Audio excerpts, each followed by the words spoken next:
is up, guys? Welcome back to my channel. Well, today we are going to be talking all about fasting. Again, it's kind of a sequel to last week's video. So if you missed last week's video, I'm going to pop a link right here for you.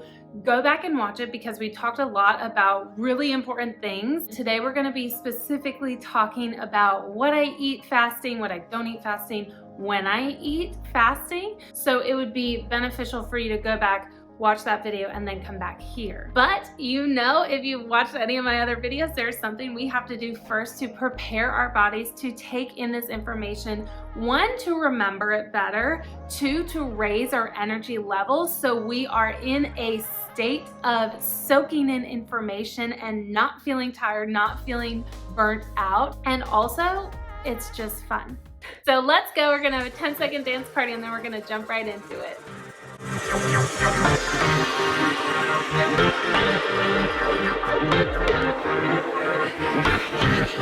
Don't you just feel better after you do that? Oh my gosh, I do. So thank you, first of all, for all of you that watched last week's video, liked and commented. I really got some great questions that I'm really excited to dive into today. 90% of those questions revolved around what I eat and when I eat. So we're gonna be diving into the specifics of timing today and why I've chosen this specific fasting time. A quick PSA before we start. I am not a doctor. I'm not providing medical advice. So if you have any medical concerns, please consult your doctor before you try fasting. I can only share my fasting experience combined with all of the research that I've done. So I want to invite you to do your own research. As always, I've provided some links of videos and information that has really helped me in my fasting journey down below. They're different from last week's, to clarify, but make sure you're doing your own research. You are your best advocate. Everybody is different, and I found a particular way of fasting that works really well for me. If you didn't watch last week's video, I've lost over 30 pounds while fasting, but that doesn't mean it's going to work for you. There's so many benefits of fasting that we talked about last week, and if you're watching this, you obviously have an interest in fasting, so I highly encourage you to give this a try. But my particular way of fasting maybe won't work 100% for you, and that's okay. You can make fasting work for you. I'll be sharing a few other tips and ways to fast, so hopefully that will put you off to the right start. Okay, let's jump in. So I fast for 16 hours at a time and I eat within an 8-hour period. This is probably the most common form of fasting, but there's other types of fasting that you fast for 14 hours and eat for 10. There's alternate day fasting, things like that. So again, do your own research. Now, I don't stop eating and start fasting at the exact same time every day because my schedule varies so much, and that's okay with me. It's more important for me personally to fast 16 hours at a time rather than stop eating at 6 p.m. exactly every day, for example. The goal of fasting is not to restrict calories. It's not to not consume anything ever, right? Now, a small caveat to that would be that I think that you do probably end up consuming less calories in general, but also in general, Americans eat and consume way too many calories. So there's kind of that fine line that you're gonna have to look at individually. If you're someone that struggles with consuming enough calories, then you really need to be on top of what you're eating during your eating window and making sure that you're meeting all of those macros. But if you're someone that maybe consumes a lot of fast food right now, it does a lot of snacking, then you might want to focus more on providing your body with 3 healthy, well-rounded meals during your eating window. Only you can answer these questions for yourself. For me personally, I do well, and I know that I do well with slightly less calories. I would say I haven't tracked my macros in a while, but I would say that I was getting 1,800 calories-ish per day, which I feel pretty confident and comfortable with. I don't struggle to get my calories in. I'm pretty mindful about what I'm eating and making sure that what I'm consuming is feeding my body. I'm not a big snacker. I never really have been a big snacker, but to me it's really important, especially since I'm fasting, that what I'm consuming is healthy and what I'm consuming is feeding my body. So my 2 biggest fasting parameters is 1, I fast for at least 16 hours a day. day. I fast on average for about 16 to 20 hours per day, depending, but I would say the majority of the time is about right in that 16-hour window. And my second parameter is that I stop eating 3 hours before bed. Now, I don't know if this is typical fasting protocol, but I've done a lot of research on what our bodies do when we're sleeping, and sleep is a huge time for our bodies to rest and recover and repair. And whether you realize it or not, when we eat, our bodies send all of their energy to our gut to digest that food and turning that food into energy and fuel. So have you ever eaten like a huge meal and then felt so tired afterwards? That's why. So if you're eating right before bed, instead of allowing your body that time of sleep, rest, recovery, repair, your body is spending the majority of the evening trying to digest that food. Our bodies on average take about 3 hours to digest a meal. And if we're eating right before bed and then going to bed and not even moving, then it's gonna take a little bit longer. So I invite you to just try this. Try not eating 3 hours before bed for about 2 weeks, because you have to allow your body to go through that adjustment period and form the habit. But try it for 2 weeks. Just stop eating 3 hours before bed. Not even fasting. If you just wanna start with this, that's totally fine, and see what happens. See if you're sleeping better at the end of the 2 weeks. This is just another reason why fasting is so incredible. Did you learn that it's best to eat like 5 small meals throughout the day growing up? I don't know if you learned this when you were growing up, but I always heard that it's better to eat 5 smaller meals throughout the day and to keep your metabolism going and to boost your metabolism or something like that. I don't even know what the purpose was. But the issue with this that we're learning now is that by consistently consuming calories, by consistently intaking food,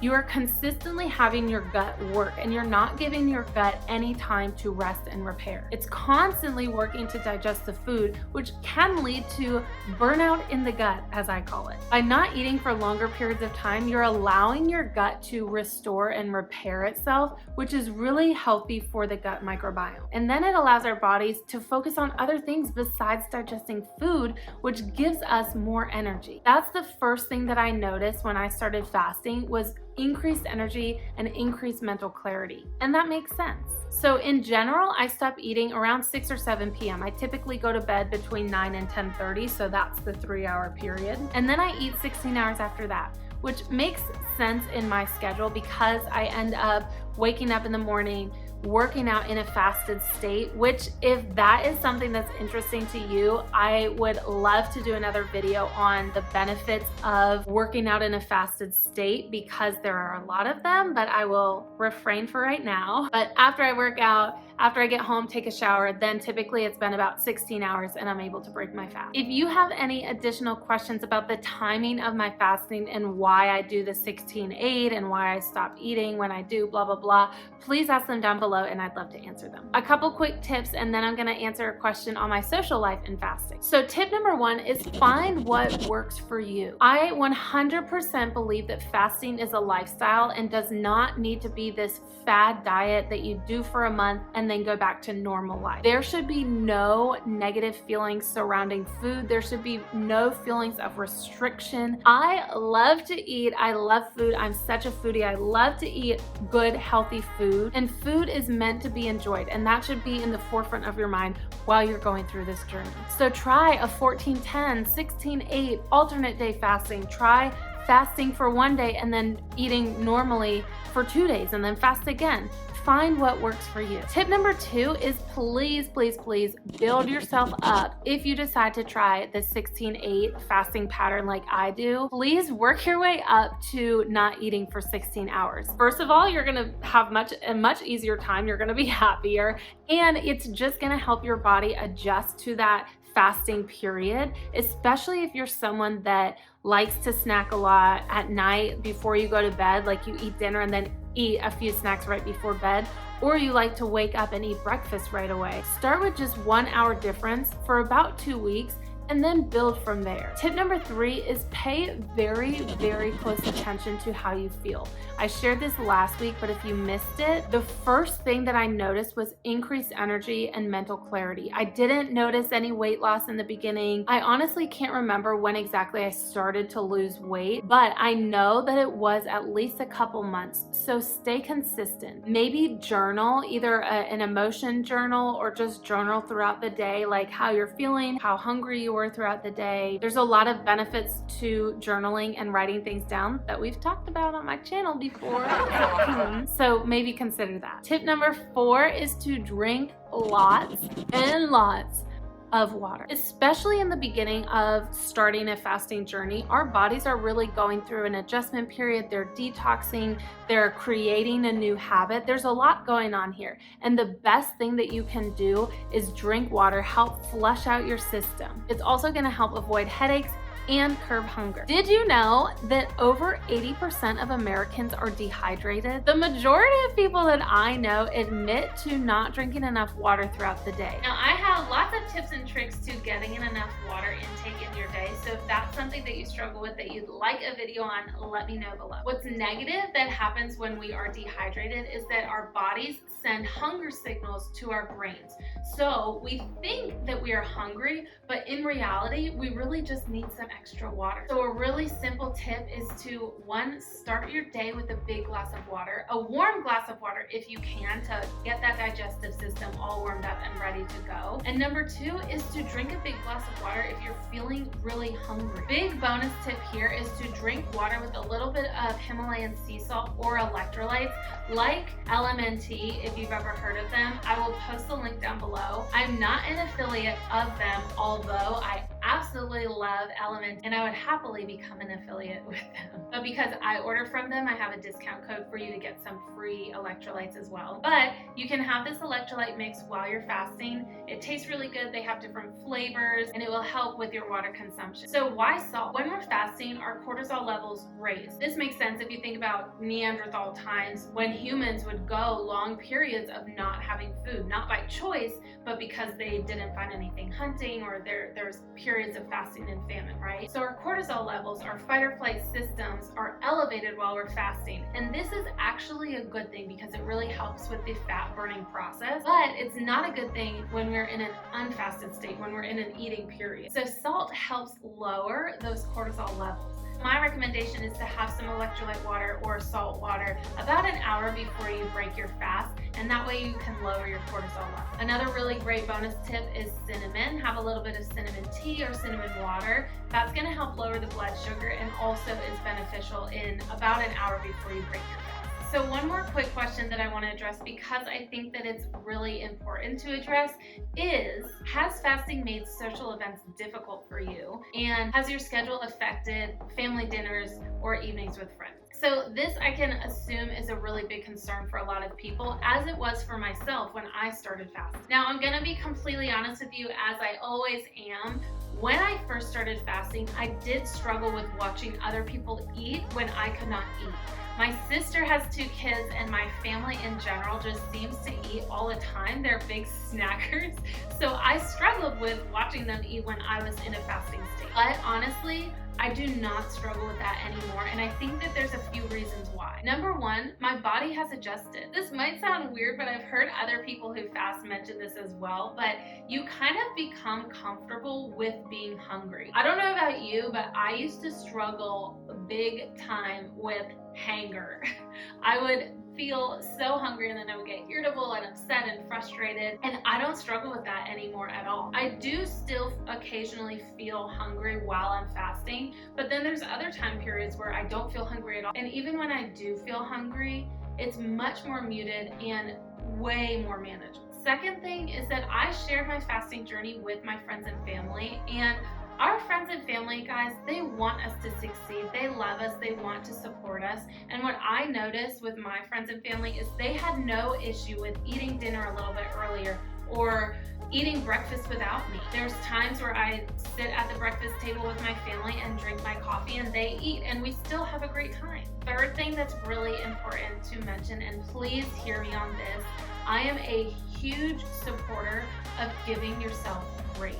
If you don't fast for one day, or you have a fun night with some friends, have a few drinks, have some dinner, and then come home and go to bed without waiting your 3 hours, it is not gonna make or break you. Get back on it tomorrow. Personally, for me, this is something that I only do maybe once or twice a month. Like I said, I genuinely really enjoy fasting. So if I stay up later one night and have a few drinks with friends, I will just start eating later in the day the next day. But again, it's not a huge deal. Quality of life is much more important than sticking to a rigid routine. If you have a huge social life and it's really important for you to go out and have some drinks or snacks with your friends on the weekends, then maybe just fast during the week and then don't fast on the weekends like I started with. It's better to fast 80% of the time and then eat normally 20% of the time than to not fast at all. Okay guys, so next week we are going to be talking all about what specifically I eat. Something I think most people struggle with and honestly fail at is how to break their fast, which in my opinion is almost as important as the actual fast itself. So tune in next week. I'm gonna bring you through my entire day, what I drink in the morning while I'm fasting, what I do to break my fast, which is super, super important, what I eat throughout the day, what last meal ingredients I try to include that will help my fast for the night and then also in the next day so I don't feel as hungry, and then just some fun tips and tricks along the way. As always, it's such a pleasure to spend this time with you. Please like and subscribe to my channel so you don't miss any of my weekly videos. I'll see you next week, friends.